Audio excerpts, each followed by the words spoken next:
आपण सपोर्ट करून व्यायाम केला तर स्पॉन्डिलोसिसचा त्रास असणाऱ्या लोकांना फायदा होतो असं डॉक्टर म्हणतात. म्हणून आपण प्रत्येक व्यायाम ऍड करून हास्य प्रकार केले आणि मस्त असायचंय.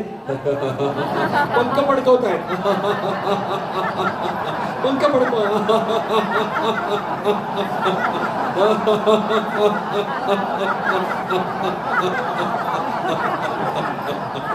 Very good. मागे करत कसं असायचंय.